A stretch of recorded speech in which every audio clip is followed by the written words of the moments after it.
पुण्यार्जक हैं। विद्या अरह गुरु भक्त परिवार, कृष्णा नगर, दिल्ली। श्री राजेश कुमार जैन, श्रीमती अंजना जैन, बेटी अंजलि जैन, सुपुत्र राहुल कुमार जैन, श्रीमती अर्चना जैन, पौत्र तीर्थ जैन, पौत्री तिथि जैन, बेटी दामाद श्रीमती रागिनी, डॉक्टर पूर्वेश राज। प्रतिष्ठान राजेश क्लॉथ स्टोर, शाहपुरा, भिटौनी, जिला जबलपुर, मध्य प्रदेश। बोलिए भगवान महावीर स्वामी की जय। अहिंसा परमो धर्म की जय। परम पूज्य आचार्य गुरुवर श्री विद्यासागर जी महाराज की जय। परम पूज्य आचार्य श्री समय सागर जी महाराज की जय। आप सभी एक महान कार्य को करने के लिए यहाँ पर उपस्थित हुए। वह कार्य बड़े बड़े योद्धा नहीं कर पाते हैं, उस कार्य को आप लोग कर रहे हैं। क्रोध करना सबको आता है, लेकिन हमारे धर्म की शुरुआत क्षमा धर्म से होती है और उपसंहार भी क्षमा से आप सभी कर रहे हैं। बोलो क्षमा से। 3 दिन का भूखा व्यक्ति भिखारी एक सेठ की हवेली के सामने पहुंचता है और दरवाजे पर जाकर के आवाज लगाता है कि माँ, मुझे भूख लग रही है, कुछ खाने को मिल जाए। माँ, मुझे भूख लग रही है, कुछ खाने को मिल जाए। वास्तव में मैं 3 दिन से भूखा हूँ, कुछ तो मिल जाए। अंदर से शैतानी तमतमाती हुई आती है, जा जा, यहाँ कुछ नहीं। आपके दरवाजे पर कभी भिखारी आता होगा, कभी तो आपका मन होता है कि चलो कुछ इसको दे दिया जाए, और कभी के मन में भी आता है चलो रोज रोज आ जाते हो, चलो यहाँ कुछ नहीं है। भिखारी बार बार गुहार लगा रहा है, माँ सच में मैं भूखा हूं, 3 दिन से भूखा हूं, कुछ तो मिल जाए, चलता है कि नहीं। भिखारी तो भिखारी जैसा था, बार बार अंतिम मोमेंट पर तक कोशिश करता रहा, कुछ तो मिलेगा। अंतिम बार भिखारी ने कहा कि माँ कुछ तो दे दो, वास्तव में मैं 3 दिन से भूखा हूं। शैतानी अंदर से आती गुस्से में और पोंछने वाला कपड़ा था, उठा करके भिखारी की तरफ दे मारा। भिखारी तो भिखारी था, उसने सोचा चलो कुछ तो मिला, कुछ तो मिला। शाम ढलने को थी, आगे बढ़ा।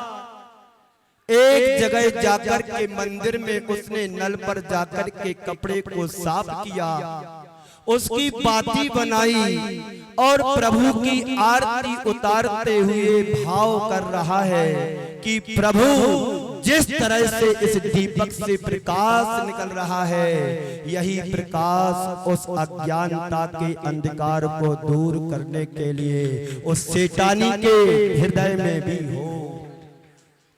एक एक क्षमा की क्रिया प्रतिक्रिया है, क्रोध को क्षमा से जीता जाता है।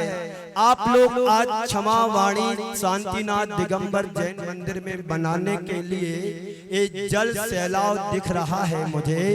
दूर दूर तक मेरी जहां तक नजर जा रही है, दूर दूर तक जहां तक मेरी नजर जा रही है, सिर्फ जन सैलाव दिख रहा है और सिर्फ एक प्रतीक, बस तालियां 10 ग्राम, ताकत लगा दी मैंने बोलने में 100 ग्राम।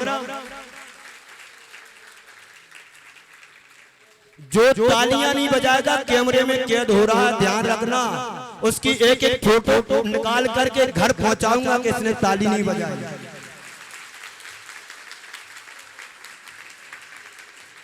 आगे चलता हूं, तय समय में मुझे 25 मिनट नहीं 22 मिनट बोलना है। कितने मिनट?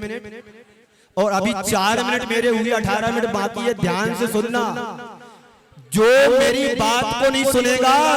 एक बार कवि सम्मेलन हो रहा था, चंद्रसेन कवि मध्य प्रदेश भोपाल की राजधानी के थे, वो हैं अभी भी। वो कविता पाठ करने के लिए संचालन कर रहे थे मंच का। एक व्यक्ति दौड़ करके आया, चंद्रसेन सुनो, गजब अजब हो गया। क्या हो गया भाई? अभी कविता पढ़ी नहीं, वो कह रहा गजब अजब हो गया। अरे मैं देखता हुआ आ रहा हूं, 4 आत्माएं आसमान में डोल रही हैं। तो चंद्रसेन कहता है, जो हमारी कविता नहीं सुनता उसकी दशा यही होती है। जो मेरा प्रवचन नहीं सुनेगा, अभी तो 4 डोली थी, अब 40 डोलेंगी, इसलिए प्रवचन पूरा सुन के। भिखारी ने एक क्षमा का एक रूप दिखाया। भैया इस साइड के रहेगा 25 लोग। क्षमा प्रेम पूर्वक की जाती है, अहंकार से नहीं। अहंकार को नष्ट करने के लिए क्षमा से बड़ा कोई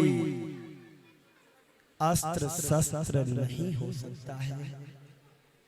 10 लक्षण पर्व की आराधना के बाद आज आप सभी शांतिनाथ दिगंबर जैन मंदिर के प्रांगण में उत्साह, उल्लास और उमंग के साथ, माँ जी अच्छे से बैठ जा, फोटो बन गई पीठ की। सूंड की जगह पूंछ की फोटो नहीं बनाना, सूंड की बनना चाहिए, पूंछ की नहीं।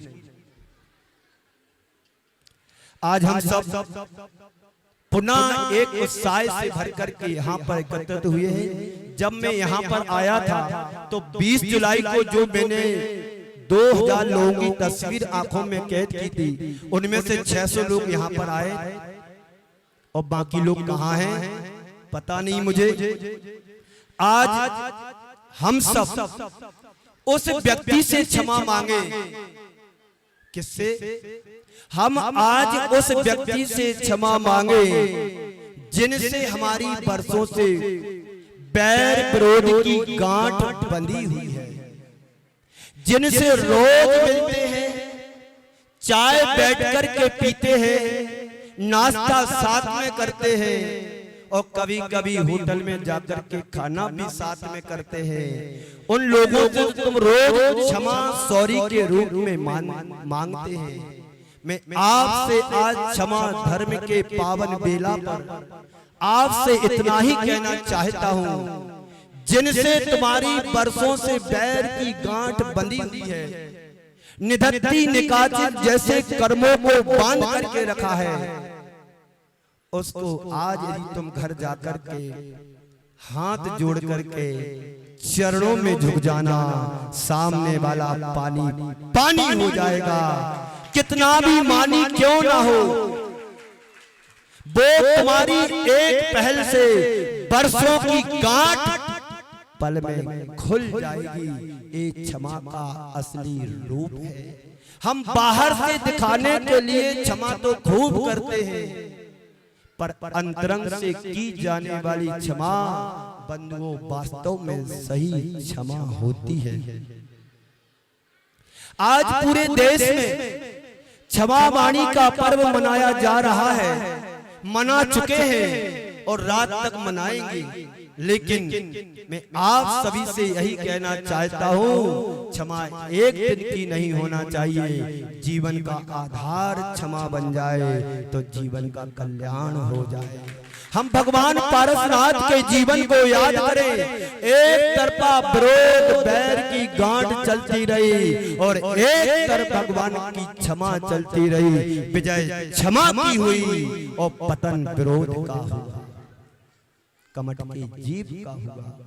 बंधुओं, आप सभी ने एक दूसरे से सुबह से शाम तक क्षमा तो मांग ली होगी, हमसे भी मांगोगे, हम बिल्कुल क्षमा नहीं करेंगे। अभी आए 2 महीने हुए क्षमा मांग रहा हूं, गलती हमारे पता नहीं कौन कौन सी, पहले गलतियों की लिस्ट लेकर के आओ फिर क्षमा मांगूंगा। लेकिन आप लोगों की लिस्ट पता है, यदि लिस्ट बनाने को कहा जाए तो पूरी रात निकल जाए, ये कमी ये कमी ये कमी ये कमी ये कमी ये कमी ये कमी। एक बार एक चित्रकार ने चित्र बनाया, बीच चौराहे पर टांग दिया और नीचे नोटिस में लिख दिया, कृपया इसमें एक कमी रह गई, इसको पूरी करें। एक ने भी कमी पूरी नहीं कर पाई। दूसरा चित्र टांगा उसी चौराहे पर, उसमें कह दिया, लिख दिया, मेरे से इसमें एक गलती रह गई, इसको पूरा करें। सबने गलती गलती के धब्बा लगा दिए, कोई गलती एक गलती एक गलती एक गलती, पूरी तो करने की दूर बात, लेकिन पूरा चित्र बड़ा विचित्र बन गया। यही हाल आज की समाज का है। क्षमा उनसे मांगते हैं जिनसे कोई बैर नहीं है, और बेचारा क्षमा उनसे नहीं मांगी जाती जिससे विगत दिनों गलतियां कर रहे हैं। संत कहते हैं मित्रों से क्षमा मांगना कोई बुरी बात नहीं है, पर क्षमा तो मित्रता को बढ़ाने वाली चीज है। शत्रुता को मिटाने का एक विषय है।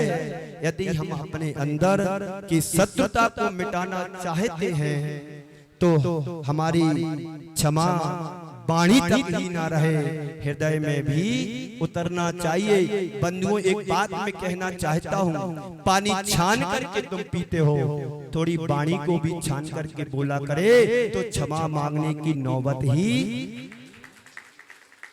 वाणी तो जो आता है जैसा आता है, बकना जब शुरू करते हैं तो बंद ही नहीं होता है। कोई एक बार तुमसे गधा कह जाए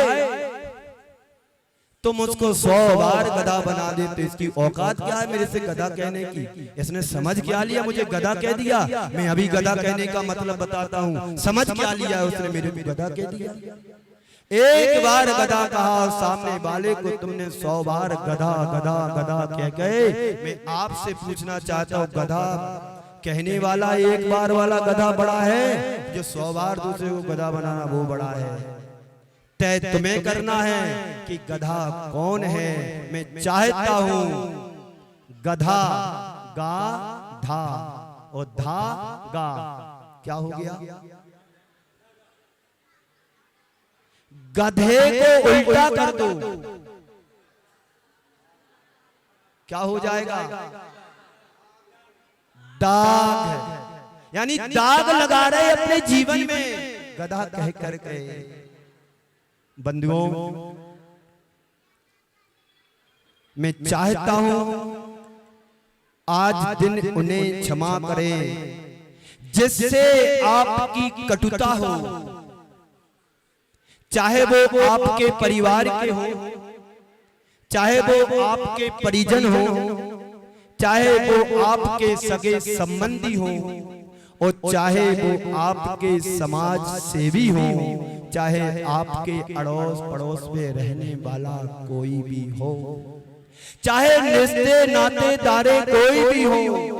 ज्यादातर कटुता आपसी में, भाई में, संबंधों में चलती है, रिश्तेदारी में चलती है। उनसे सबसे पहले जाकर के क्षमा मांगो कि भाई साहब, मैं पिछले विगत सालों से मैं आपसे बोल नहीं पा रहा हूँ। मैं चाहता तो था कि आपसे बात करूं, लेकिन बात करने की हिम्मत नहीं हो पा रही थी। और सामने वाला भी यही कह रहा है, मैं भी चाह रहा था कि आपसे क्षमा मांगू, लेकिन आगे बढ़े तो कैसे बढ़े। दोनों का संप्रेषण हुआ, एक दूसरे मंदिर में मिले, आपस में मिलजुल करके क्षमा को मांग लिया, और जन्म जन्म के लिए उनका बैर धुल गया। यहाँ पर क्षमा नहीं करोगे, नहीं मांगोगे तो ये बैर गठान जो गांठ है भव भवांतरों में तुम्हें भटकाएगी। बंधुओं, बस थोड़ी सी गलती समझ करके वहीं रफा दफा कर दो, चलो होता है, चलो ऐसा तो होता रहता है, आगे बढ़ो। कोई पेट से जन्म लेकर के नहीं आता है, यहीं पर हम सब कुछ करते हैं। इस मुख से अच्छा भी बोल सकते हैं तो इस मुख से बुरा भी बोला जा सकता है और जाता है। अच्छा तो कम बोला जाता है पर बुरा ज्यादा होता है। बंधुओं, आंख बंद करके उन्हें याद कीजिए और मन में ये भाव लाइए कि कटुता में कोई आनंद नहीं है, प्रेम वात्सल्य में ही परमानंद परम आनंद है। तो आज मुझे द्वेष पूर्ण संबंधों को मिटाकर प्रेम के संबंध बनाने की आवश्यकता है। इस तरह की आंतरिक तैयारी यदि तुम्हारी होती है तो निश्चित हम क्षमा वाणी को हम सही तरीके से मना पाएंगे। अन्यथा क्षमा मांगना तो सरल है लेकिन क्षमा करना और कठिन है। आप लोग व्यवहारिकता में भाई साहब क्षमा करना, पर हृदय से क्षमा तो करो सामने वाले को। वो तो बेचारा हाथ जोड़ करके खड़ा है और आप अपनी अगड़ में दौड़ लगा रहे हैं, तो क्षमा होगी कैसे? क्षमा दोनों तरफ से होना चाहिए, हृदय से होना चाहिए, आंतरिक भावनाओं से भर करके होना चाहिए। क्योंकि औपचारिक क्षमा वाणी वर्षों में मनाते हैं, वर्षों से मनाते चले आ रहे हैं, लेकिन हृदय की क्षमा वाणी का पर्व यदि आज तुम मनाते हो तो सबसे पहले उस घर में जाना जिस घर में तुम्हारी वर्षों से बुराई हो और जाकर के पैर पकड़ लो। भाई साहब बड़े बड़ा हो या छोटा हो इससे कोई मतलब नहीं, पैर की गांठ खुलते ही सामने वाला प्राणी पानी पानी हो जाता है। आप तो प्राणी हो कि नहीं, पर मान का ना हटा दो तो मान सम्मान का मिल जाएगा। इससे बड़ी और क्षमा क्या हो सकती है? पर संत कहते हैं बस तुम्हारा समय भी 2 मिनट में पूरा होने वाला है। मैं ज्यादा देर नहीं बोलूंगा क्योंकि समय बोलने का नहीं है, समय तो साधना का है। लेकिन निवेदन था सुबह से कल से सेठी जी जीतू भाई का कि महाराज श्री नीचे हमारा अभिषेक होता है, पंचामृत होता है। भैया पंच परमेष्टि में पंचामृत करते हो तो क्या बुरी बात है? मैं ना किसी का समर्थन करता हूँ ना किसी का विरोध करता हूँ, तुम्हें जैसा लगे वैसा करो, पर धर्म से जुड़ी रहो, धर्म से विमुख मत हो।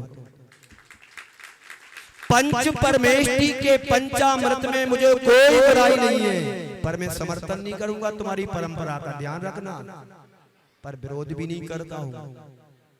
हमारे गुरुदेव के संस्कार हैं हम लोगों के ऊपर। मैं समता सागर जी महाराज के साथ 7 बार महाराष्ट्र में रहा। गौर मिथ्या दृष्टि, घर घर चैत्यालय, फूल चढ़ाए, फल चढ़ाए, ये चढ़ाए, वो चढ़ाए, चढ़ाओ, मेरे बाप का क्या जा रहा?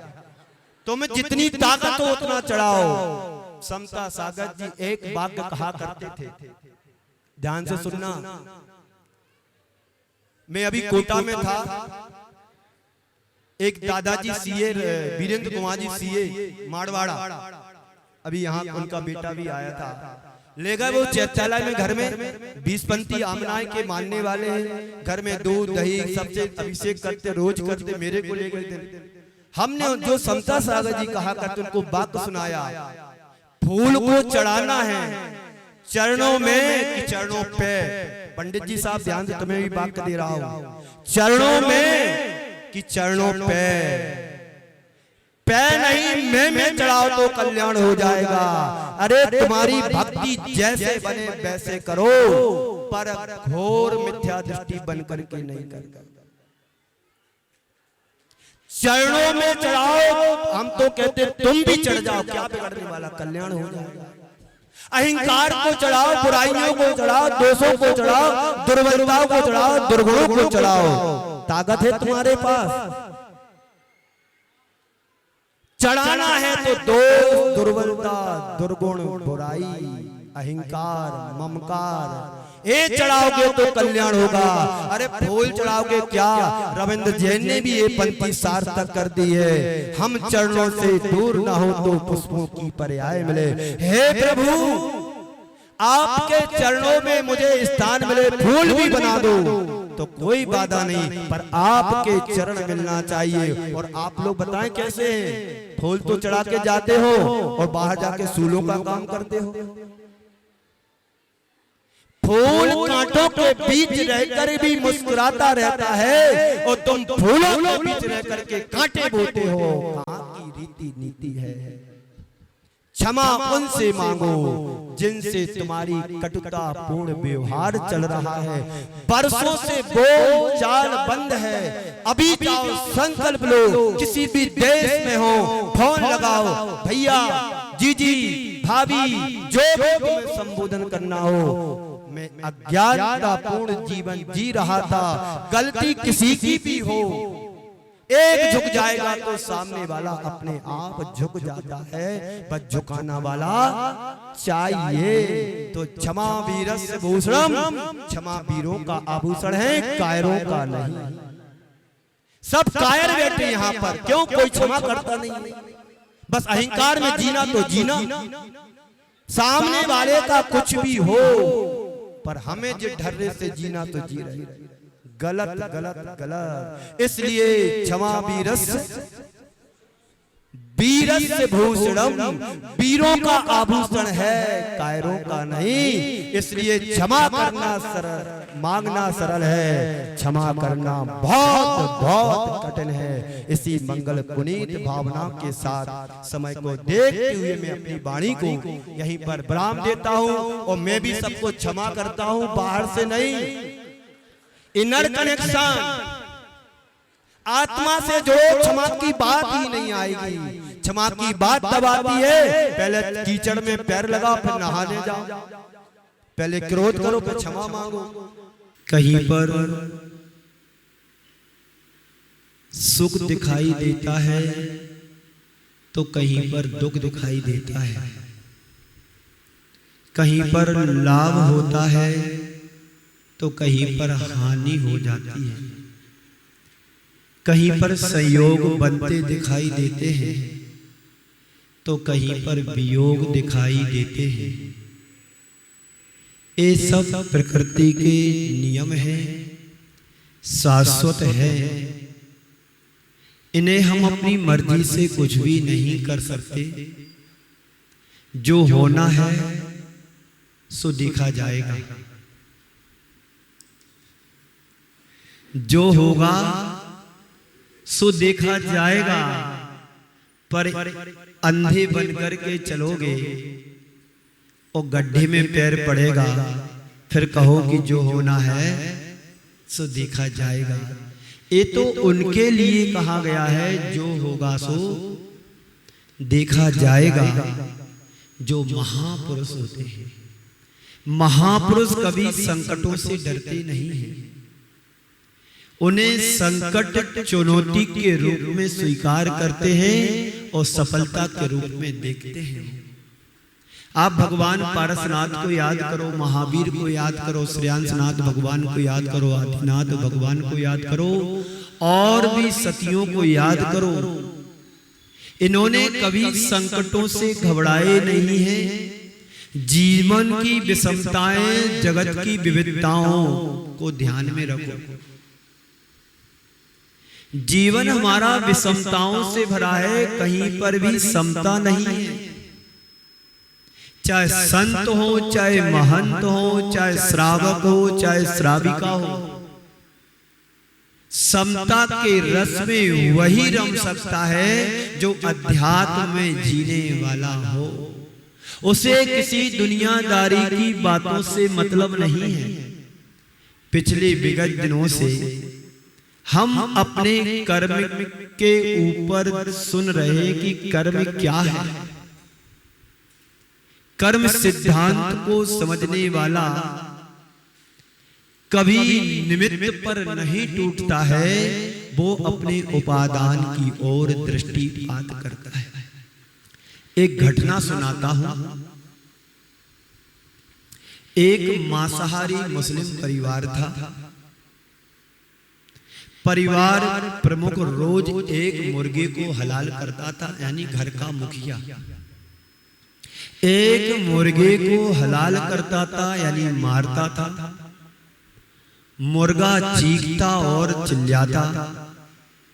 उसके मुसलमान के 3 छोटे छोटे बच्चे थे।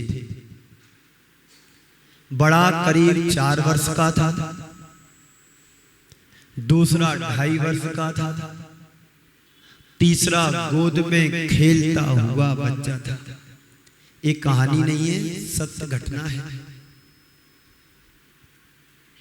उसके बच्चे इन कृत्यों को रोज देखते थे कि मेरा अब्बा पिताजी क्या करते हैं। एक मुर्गे को पकड़ते हैं, रोज उसको काटते हैं, वो चिल्लाता है। उन बच्चों को ऐसा लगता था जैसे मेरे पिताजी खेल खेल रहे हैं, और पिता को उसको बड़ा आनंद आता था इस तरह से कृत्य करने में। एक दिन पिता किसी काम से कहीं बाहर गए। घर में मुर्गा था। घर में मुर्गा था। बच्चों ने सोचा कि आज पिताजी नहीं है, चलो अपन भी इस खेल को खेलते हैं। बेटों ने मुर्गा को लिया, लिटाया और एक पैर से उसे दबाया, एक हाथ से सिर दबाया और उसके गले पर छुरी से उसे काट दिया। जैसे ही रे काटा, बच्चा चीख पड़ा। वह चीखा तो इसके भी होश उड़ गए। यह सीधा भाग करके ऊपर गया। क्यों? अब उसे डर लग रहा है कि मेरी मम्मी आएगी, वो मुझे मारेगी। चीख की आवाज को सुनकर के उसकी माँ अपने छोटे बेटे को नहला रही थी। वह उसे वहीं छोड़ करके टप में भागी।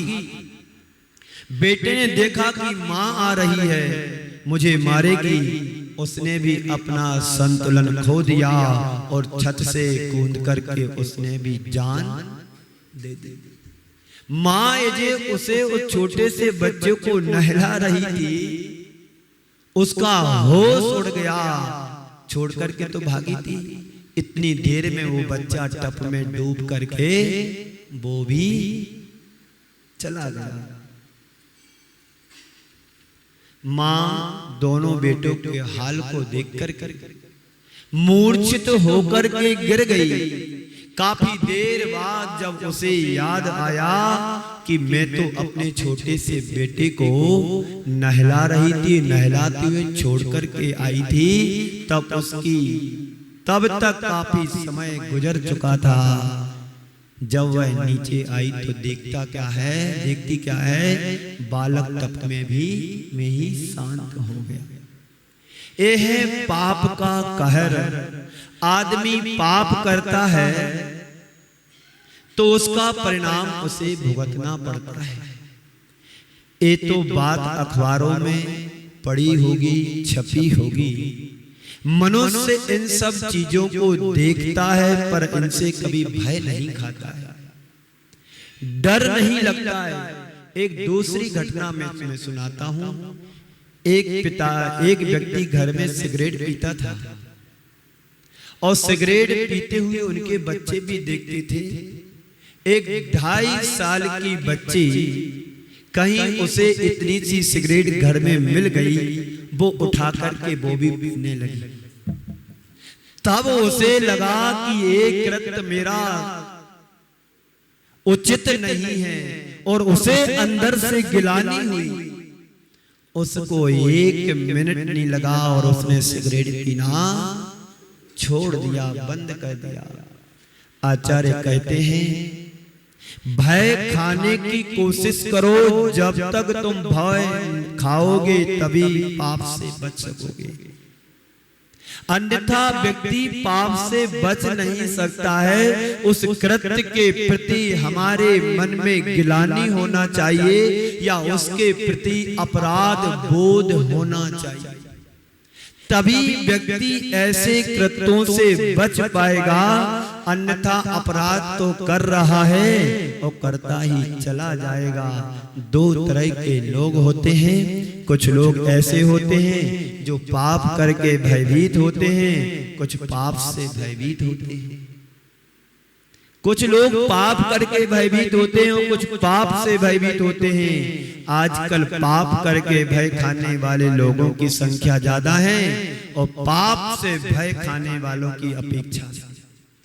आचार्य भगवंत कहते हैं, पाप से भय खाओ तो तुम्हारे अंदर दया और करुणा का वास होगा, तुम्हारे अंदर दया और करुणा उत्पन्न होगी। पाप करके भय खाना तो कायरता है। पाप से भय खाओगे तुम्हारा जीवन संभलेगा, सुधरेगा, तुम्हारी आत्मा का उद्धार होगा।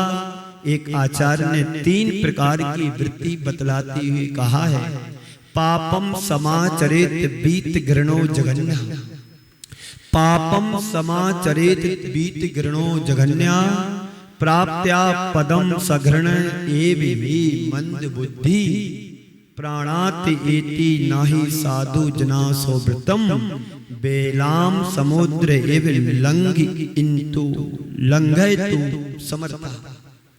आचार्य कह रहे हैं, पाप करने के बाद भी जिनके मन में पाप के प्रति किसी प्रकार की घृणा या संकोच जो नहीं होता है, वे लोग जघन्य हैं। जघन्य यानी सबसे न्यूनतम। उनके हृदय में पाप का कोई भय का कोई स्थान ही नहीं है। ऐसे लोग बेधड़क पाप करते रहते हैं। इनके जीवन में पाप कभी छूटता नहीं है, छूट नहीं सकता है। और जो पाप को पाप मानने को ही तैयार नहीं, उनके जीवन में पाप छूट कैसे सकता है। जैसे कसाई खानों में जो पशुओं को काटा जाता है, उनको ज्यादा पैसा नहीं मिलते, मात्र 15-20 रुपए में एक पशु को हलाल किया जाता है। पर उन्हें ऐसे काटते हैं जैसे कोई गाजर मूली काट रहा हो। उनके मन में पाप के प्रति कतई घृणा नहीं होती है। उनके मन में पाप के प्रति कोई पश्चाताप भी नहीं होता है। वह नहीं समझते कि इस पाप का परिणाम क्या मिलेगा। ऐसे जघन्य कृत्य को करने वाले लोग मनुष्य हुए भी हैं, पर मानवता के लिए कलंक बने हुए। दूसरी प्रकृति के भी लोग होते हैं जो पाप नहीं करते नहीं, पाप करना पड़ता है विवश होकर के। जैसे किसी गृहस्थ को गृहस्थी चलाना हो, गृहस्थी में पाप करता है, पाप वह करता नहीं, उसे करना पड़ता है, पाप उसकी व्यवस्था है। ऐसे लोग पाप करने के बाद सदा अपराध बोध से भरे होते हैं। ऐसे लोग पाप से बहुत जल्दी मुक्त हो सकते हैं। ये मध्यम श्रेणी के लोग हैं। इसलिए आचार्यों ने कहा है कि एक सा पाप करने के बाद सबको परिणाम एक सा नहीं मिलता है। पाप एक जैसी भावना से जुड़ी रहती है, वैसा परिणाम मिलता है। एक व्यक्ति बिना भय के अगर पाप करता है तो उसको जो बंद होता है वह तीव्रता को लेकर के बंद होता है। लेकिन पाप के साथ यदि पश्चाताप भी करता है तो मंद कसाय होती तो उसका जो बंद होता है वह मंद प्रकार का बंद होता है। वह पाप बहुत जल्दी साफ हो सकता है। उत्तम पुरुष तो साधु जन की तरह होते हैं। प्राण जाए पर प्रण नहीं जाए, उनके चरित्र से इस खलित नहीं होते हैं। जैसे समुद्र के अंदर तरंगें उठती रहती हैं, फिर भी समुद्र अपने तट की सीमाओं को नहीं छोड़ता है। उसी प्रकार जो उत्तम प्रकार के मनुष्य होते हैं, उनके अंदर आवेग संवेग की कितनी भी लहरें क्यों ना उत्पन्न हो जाएं, वे अपनी मर्यादा का कभी उल्लंघन नहीं करते हैं, ऐसे पुरुष अपने जीवन का विकास करते हैं। ऐसे व्यक्ति के जीवन में कभी पाप विकसित नहीं हो सकता है, क्योंकि यदि करना ही पड़े तो उनके अंदर गिलानी पूर्ण प्रवृत्ति रहती है कि मुझे करना नहीं है, करना पड़ रहा है। तो कम से ऐसे व्यक्ति के जीवन में कभी पाप विकसित नहीं हो पाता। हम कम से कम पाप के प्रति घृणा का भाव तो रखें। जब तक घृणा का भाव तुम्हारे मन में नहीं आएगा, तब तक तुम पाप से भयभीत भी नहीं हो पाओगे, तब तक छूट नहीं पाओगे। संत कहते हैं, भय बिन प्रीत ना होई गुसाई। जब तक पाप से प्रीति नहीं होती, भीति नहीं होती, तब तक प्रभु से प्रीति हो नहीं सकती। आचार्य श्री ने बहुत अच्छी बात कही है, पाप से भीति हुए बिना प्रभु से प्रीति नहीं होती है। प्रभु से प्रीति बिना स्वयं से प्रतीति भी नहीं हो सकती है। पाप से भीति रखो, ये सोचो कि मैं पाप कर रहा हूँ, इसके परिणाम से मैं बच नहीं सकता। दुनिया की निगाहों से तुम बच जाओ, पर पाप से नहीं, क्योंकि पाप तो तुम्हारी परछाई की तरह तुम्हारा पीछा करने वाला है। जैसे तुम्हारी परछाई तुम्हारे साथ साथ जाती है, वैसे ही तुम्हारा पाप भी तुम्हारे साथ साथ चलता है। उसी प्रकार से पुण्य भी तुम्हारे साथ चलता है और चल रहा है। आज आप लोगों ने यहाँ पर किसी परिवार के माध्यम से शांतिनाथ विधान सानंद संपन्न चल रहा है। थोड़े से अर्घ और रह गए हैं। ये भक्ति के क्षण हम सबके जीवन के पाप को साफ करने के लिए होते हैं, क्योंकि 24 घंटे में हमारे द्वारा आरंभ सारंभ होता है और उसके द्वारा जो पाप का आश्रय होता है, उस पाप को साफ करने के लिए हमारे आचार्यों ने इसी तरह के अनुष्ठान करने की प्रेरणा दी है। कहा है कि तुम धर्म करो, पुण्य करो, धर्म करो, पुण्य करो, क्योंकि श्रावक के कर्तव्यों में कहा गया है दान और पूजा। सावय मुखम तेन बिना होती साविया, उसके बिना श्रावक नहीं हो सकता है। दान और पूजा ग्रस्त के 60 कर्मों में कहा गया है। महान महान आचार्यों ने कहा है, मैं नहीं कह रहा हूं। और आपके सामने जब दान की बात आती है तो समस्या दिखाई देने लगती है। अब तो फंस गए। ये तुम्हारा कर्तव्य है, दान देना और पूजा करना। इस कार्यक्रम के पुण्यार्चक थे विद्या अरह गुरु भक्त परिवार, कृष्णा नगर, दिल्ली। श्री राजेश कुमार जैन, श्रीमती अंजना जैन, बेटी अंजलि जैन, सुपुत्र राहुल कुमार जैन, श्रीमती अर्चना जैन, पौत्र तीर्थ जैन, पौत्री तिथि जैन, बेटी दामाद श्रीमती रागिनी, डॉक्टर पूर्वेश राज। प्रतिष्ठान राजेश क्लॉथ स्टोर, शाहपुरा, भिटौनी, जिला जबलपुर, मध्य प्रदेश।